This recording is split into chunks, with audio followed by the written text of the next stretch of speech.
part 2 gumagawa ng lalagyan. So, remember nyo guys, tatalikod tapos ipo-fold parang ganito. Tapos yung isa pa. Let's go!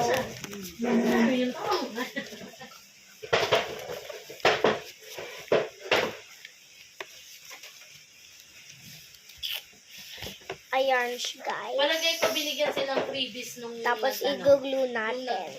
Cater nila nung kasi na-refer niya na si Nico eh. Okay. Kaya si Ian nung Lalagyan natin ng glue dito.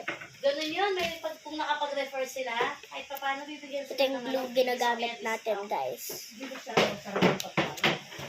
Pero nung birthday niya, masarap naman. O baka minadali nila. Ayan guys. Naka-glue. Hindi. Alam mo bakit di malasahan now? Pagod kasi. Ikaganto niyo. Ayan. Ito taas. Di ba taas yung red? Hanggang 2 days. So, gawa pa kayo ng dalawa o 6. Yung pang red. Ito.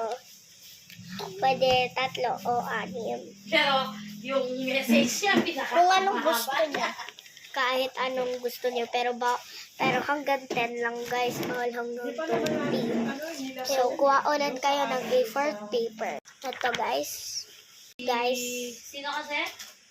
Saint Therese. Na? Hindi. Si Saint Therese, yung ano niya. Ayan. Itikit natin. Itikit ulit natin. Centennial Pilgrim Image. Tapos dito natin ididikit yung last. So, yung kakagawa. Tapos una, ilagyan muna natin ng glue yung both sides. Sasalita ka mag-isa.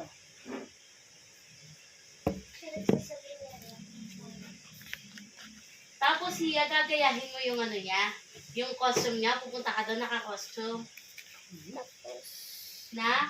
dikit natin Huwag lahat. na. Dikit natin lahat. Tingnan mo, ganda ng katawan niya. Mahawati ng may kurba niya. English ang gagawin natin. Eto guys. Ganito pag 3. So, bilisan na lang natin. Ayan. Okay, large. Ano na siya? Next. Ayan. Ilalagyan natin glue.